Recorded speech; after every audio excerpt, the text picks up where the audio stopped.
Bonjour à tous. Voilà, je m'appelle Marie-Laurence et j'ai 58 ans et je voudrais vous raconter ce qui s'est passé, dans ma vie.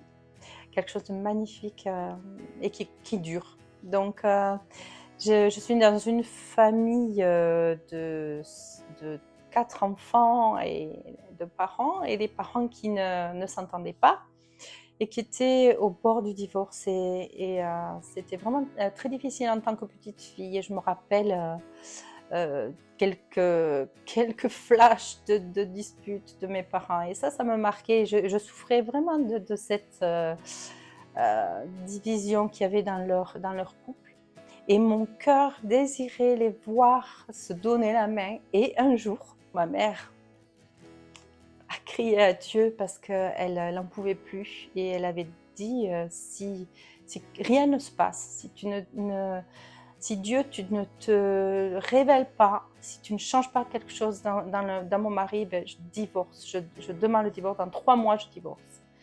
Et là, il y a quelque chose qui s'est passé. Je ne savais pas cette prière, mais j'ai vu le changement et j'ai vu un jour mon père qui a complètement, totalement changé. Il avait rencontré un chrétien qui lui avait parlé de Dieu, de ce qu'il avait vécu.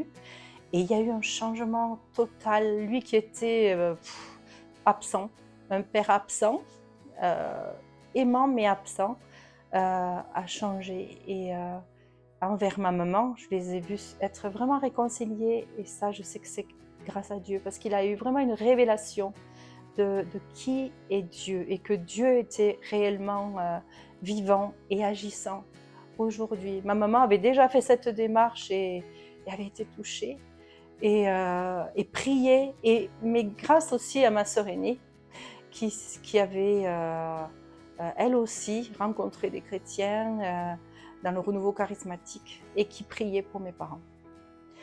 Donc là, j'avais 4 ans quand ma sœur s'est mariée, ma sœur aînée, on a 17 ans de différence. Et à son mariage, j'ai vu vraiment des gens qui aimaient Dieu, une cérémonie magnifique. Je me rappelle très bien de ce mariage. Et après, tout s'est déroulé parce que mon père a vraiment fait une démarche, un changement. Il a décidé de changer de vie totalement. Et nous sommes retrouvés à la campagne alors que nous vivions à Montpellier.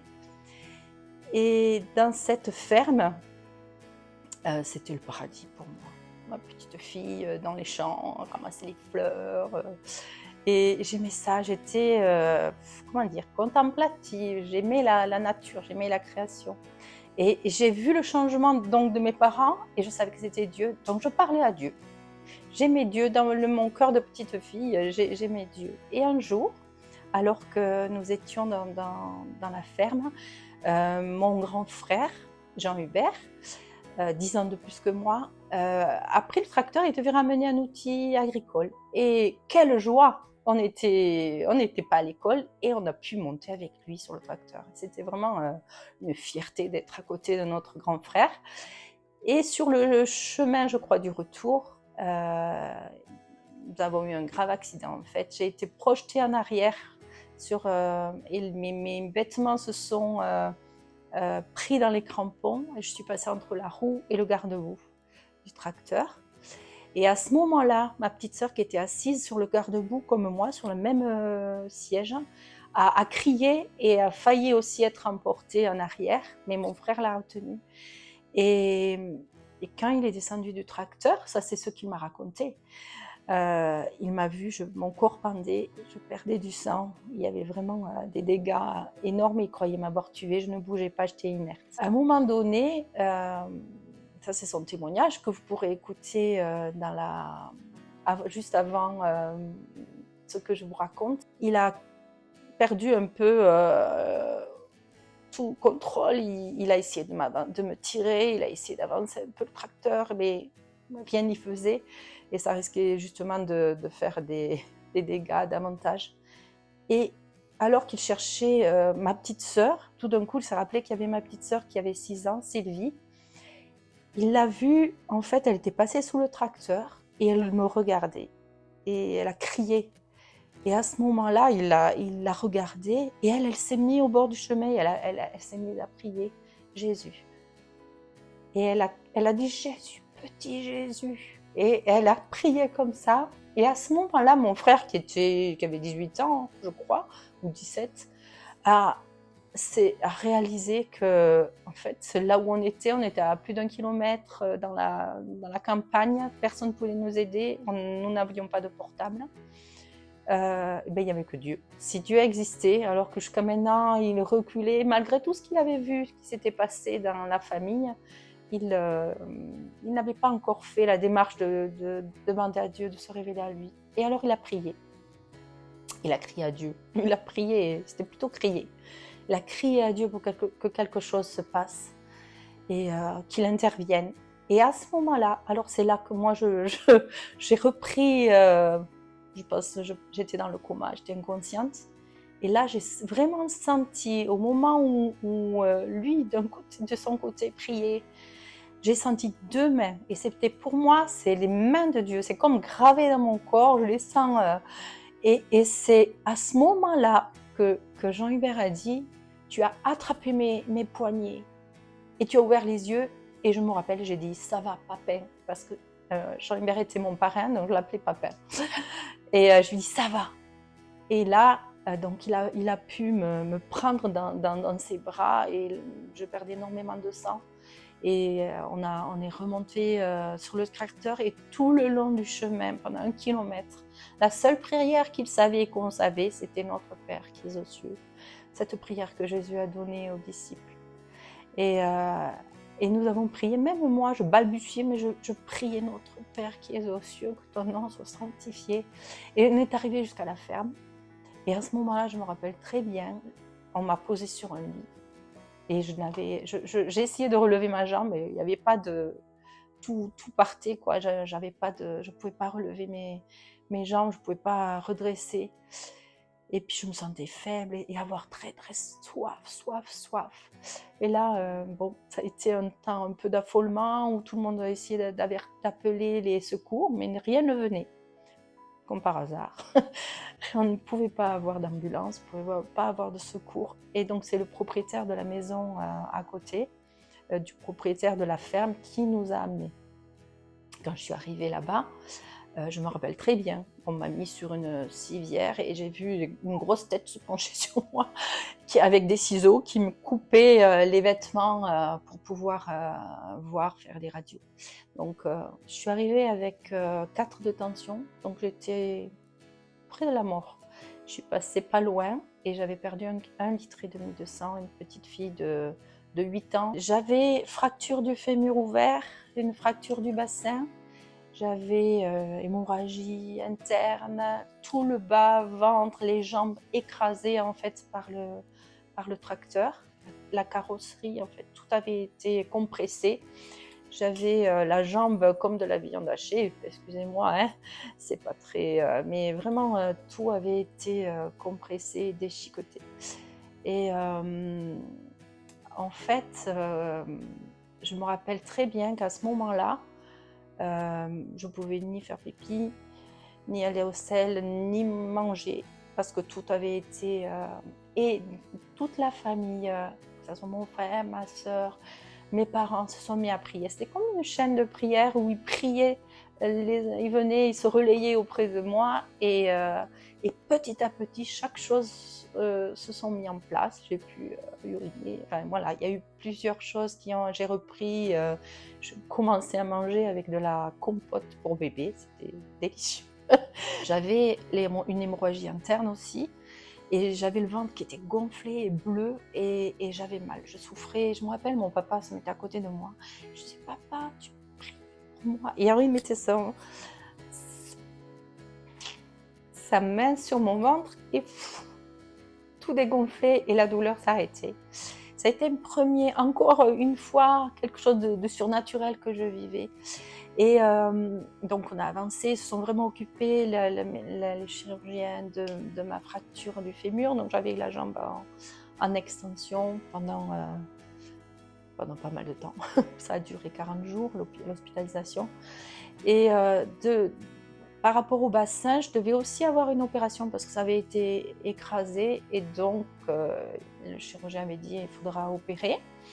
Et donc vraiment ma famille, mon frère, mes parents ont dit non, enfin ils ont prié, ils ont dit on va prier pour qu'il n'y ait pas une autre opération, qu'elle n'ait pas encore une anesthésie et ils m'ont refait des radios quelques temps après et ils sont revenus en disant mais en fait tout s'est remis en place, on ne va pas faire d'opération. Donc on savait que Dieu était intervenu parce que les premières radios étaient pas dans le même sens.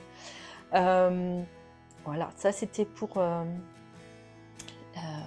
le bassin et la plaque de nécrose en fait, parce que ma jambe gauche avait été complètement déchiquetée et j'avais une plaque de la grandeur d'une main, je crois. J'ai encore la cicatrice. Et là, je crois que c'était une infirmière ou un médecin avait expliqué, il y avait un jeune qui venait voir, et elle expliquait, voilà, on va récurer, on fera une greffe. C'est impossible de faire autrement, c'est obligatoire qu'on intervienne et qu'on fasse cette greffe. Sinon, ça va comme du carton et ça sera vraiment... Et là, je me rappelle, mon père a dit, non, on va prier et vous n'aurez pas besoin d'intervenir. Je me rappelle de ça. Ils sont sortis de la chambre et mes parents, ma famille a prié. En quelques jours, les chairs ont rebourgeonné en fait et ma peau a repoussé et a repris vie en fait. Mes chairs ont repris vie parce que c'était de la chair morte et la chair a repris vie. J'ai une cicatrice toute fine, pas carton du tout. Je sens bien ma jambe, mais j'ai la trace. Et d'ailleurs, c'est super parce que grâce à ça, j'ai pu plusieurs fois témoigner. Et de ce côté, j'ai eu 30 points parce que j'avais une fracture ouverte. Donc là, j'ai une trentaine de points, donc jolie fermeture éclair. Et de l'autre côté, une autre cicatrice. Ce qui m'a permis de souvent parler de ce que Jésus avait fait dans mon corps et comment il m'avait restaurée. J'ai réappris aussi à marcher. Ça a été quelque chose parce que 40 jours en extension, je ne savais plus marcher. Et j'ai vraiment, d'après les médecins, vraiment me suis rétablie très rapidement. Au travers de cet accident, en fait, il y a eu beaucoup de personnes qui ont été interpellées. Les infirmières qui venaient, elles sentaient qu'il y avait quelque chose de spécial dans cette chambre. Et même elles disaient, mais il y a vraiment quelque chose dans cette chambre.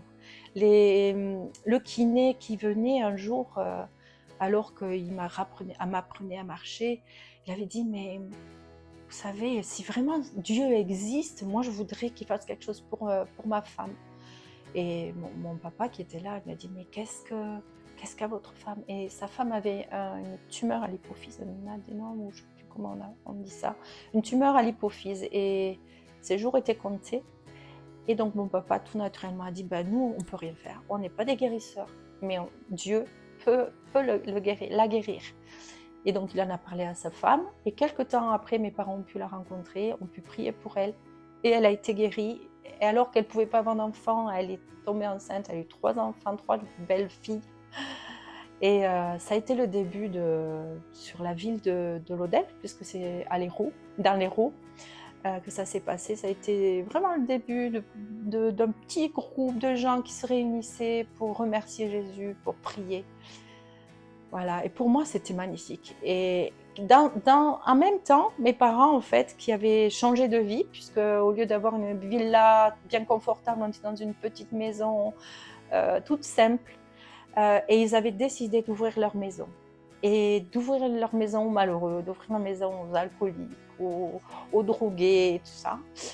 Et donc, on voyait des gens très particuliers qui venaient, mais il y avait vraiment, mes parents les entouraient comme si c'était leurs enfants, même si c'était des fois des personnes qui avaient un certain âge. Et je me rappelle de l'amour qu'il y avait pour ces gens qui mangeaient avec nous à table, qui nous donnaient des fois en tant que petite fille, des fois on n'avait pas envie de mettre la table, ou alors ils nous disaient voilà, aujourd'hui c'est toi et demain ça sera ta sœur. Enfin, c'était toute Et ils faisaient partie de la famille. Et on a eu beaucoup de personnes comme ça qui sont passées et qui ont été restaurées, d'autres qui sont reparties, mais beaucoup qui ont été restaurées aussi. Et pour moi, c'était une joie. Je voyais ces gens, ces malheureux, et ma prière, c'était toujours, Seigneur, moi, je suis émue, je te prie pour les malheureux, pour ceux qui crient et qui sont tristes. Et vous êtes peut-être dans cette situation aujourd'hui. Sachez que Dieu veut intervenir dans vos vies. Quand on appelle, quand on crie à lui, il répond. Et beaucoup de personnes ont été vraiment touchées, guéries de la drogue, délivrées de l'alcool. Il y a eu vraiment des choses qui se sont passées, des restaurations. Et pour moi, ça a été tout un cheminement où, à 9 ans, j'ai aimé Jésus de tout mon cœur et j'ai vraiment vécu une expérience magnifique de sa présence qui m'a touchée par son Saint-Esprit. Et c'était bouleversant. C'était toute une nuit comme ça, j'étais dans sa présence touchée. Et d'autres enfants qui étaient avec moi ce jour-là dans une colonie aussi. Et plus tard, alors que j'étais adolescente, j'avais envie, des fois, je me disais, oh, quand même, c'est un peu, tu préfères un peu comme les autres. Et puis, chaque fois, je sentais, non, Jésus a autre chose pour toi, il y a un autre chemin pour toi. Et j'ai rencontré des jeunes gens, des jeunes filles, des jeunes hommes qui aimaient vraiment le Seigneur. Et je voyais la différence, la pureté qu'il y avait dans les relations, une vraie amitié. Et là, j'ai vraiment donné ma vie à Jésus totalement. Et décidé de le suivre. Et puis j'ai rencontré mon mari, Rodolphe. Ça a été, j'étais tout jeune, j'avais 18 ans et demi, 18 ans, on s'est rencontrés avant, mais on s'est mariés, j'avais 18 ans et demi. Et alors que même pas un an après, je suis tombée enceinte de Jérémy, mon fils aîné, qui a maintenant 37 ans. Et là, les médecins avaient dit votre bassin est étroit, vous avez eu un accident, vous ne pourrez pas accoucher naturellement. Il faudra faire une césarienne. Et avec Rodolphe, on a prié, on a dit non. Tu as fait quelque chose de... C'est toi qui as guéri et qui a touché le bassin, c'est toi qui as remis les os en place. On croit que tu vas faire un miracle. Et on a prié comme ça. Et un mois, j'étais à terme et puis il y avait une convention à Grenoble. Et avec mon mari, on avait décidé d'aller à cette convention à Grenoble, même s'il y avait 900 km à faire et même si j'étais à terme. Chose que mes parents disaient, c'est un peu une folie. Mais bon, on avait dit, mais vous inquiétez pas, tous les 200 km, on va s'arrêter, on va marcher, tout ça. Bon, je suis arrivée là-bas, à Grenoble, et donc là, 2 jours après, ou 3 jours après, je ne sais plus, c'était le jeudi, je crois, j'ai senti que bébé arrivait.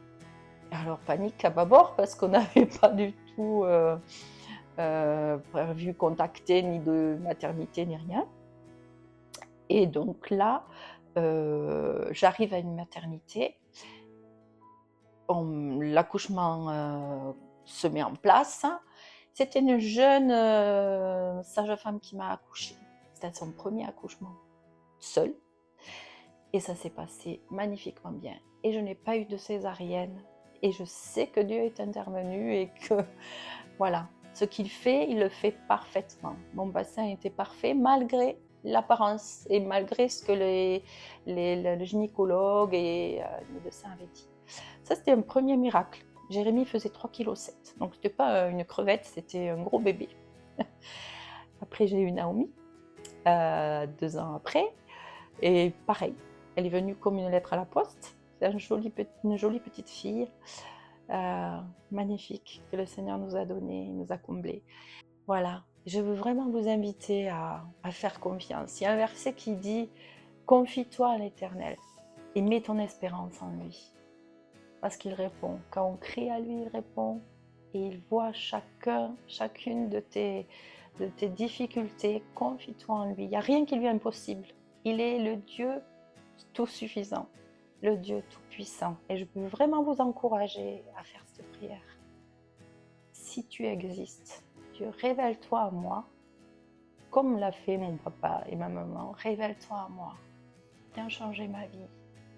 Et touche mon cœur. Montre-moi que tu es le Tout-Puissant. N'hésitez pas. Un malheureux crie, à lui, l'Éternel répond toujours. C'est vraiment laisser venir à moi les petits-enfants, rester avec ce cœur d'enfant. J'aime les enfants, mais ce cœur de l'enfant tout simple, qui ne se pose pas des questions, il croit. Papa dit ça, eh bien, il croit. Et vraiment garder ce cœur en tant qu'adulte, alors c'est un travail, et je sais qu'à des moments, j'ai eu l'impression que je le perdais, et je travaillais à ça, à rester simple et à rester humble aussi, hein, parce que l'orgueil vient vite et on oublie. Mais vraiment, de rester comme un petit enfant qui croit et qui s'émerveille aussi. Apprendre à s'émerveiller, apprendre à être reconnaissant en toutes choses, apprendre à rester dans l'amour. Un bébé, on peut lui dire des méchancetés, et ben il va nous sourire. Rester dans l'amour malgré tout. Ouais. C'est venir à moi les petits-enfants, car c'est à eux appartient le royaume de Dieu, à ceux qui leur ressemblent. Alors c'est un travail, parce qu'en vieillissant, on a moins envie des fois d'être comme un petit enfant crédule, mais pourtant c'est tellement bon que Jésus les aime. Il a donné sa vie pour eux. Il a payé le prix pour qu'ils soient libres, pour qu'ils soient heureux. Et qu'il crie à Jésus et qu'il répondra. Mais Seigneur, je te remercie pour ce moment et je te remercie pour toutes les personnes qui sont là et qui entendent ce que j'ai pu leur dire, ce que j'ai pu raconter de que j'ai vécu. Seigneur, merci, parce que tu es celui qui ne change pas et ce que tu as fait pour moi, tu peux le faire pour eux. Dans chacun de leurs besoins, tu es celui qui entend, qui répond si on crie à lui. Et je veux vraiment prier pour que tu te révèles, Seigneur, à chacune des personnes qui écoutent ce témoignage, qui écoutent ce que j'ai raconté de ma vie. Tu les interpelles par ton esprit. Tu viens mettre ta paix. Tu viens mettre ta certitude de qui tu es, Seigneur. Tu es Dieu. Rien ne t'échappe. Et tu es celui qui tient tout entre tes mains. Et tu es tellement rempli d'amour, tellement rempli de miséricorde. Tu ne juges pas. Seigneur, je te bénis pour chacune des personnes, quelles qu'elles soient. Seigneur, tu vois ces personnes qui ont été touchées par toi, qui étaient d'anciens alcooliques, d'anciens drogués. Tu vois mes parents qui ont été vraiment des moments tellement difficiles dans leur couple, de disputes. Seigneur, tu connais qui est en train d'écouter. Et tu viens, Seigneur, parler à leur cœur et les toucher. Comme tu l'as fait pour nous, Seigneur. Je te bénis et je te dis merci pour ce que tu vas faire pour chacune des personnes qui vont t'appeler, qui vont te demander d'intervenir, de te révéler à eux. Amen. Merci. Merci à tous. Et à bientôt, peut-être, pour de nouvelles aventures avec Jésus.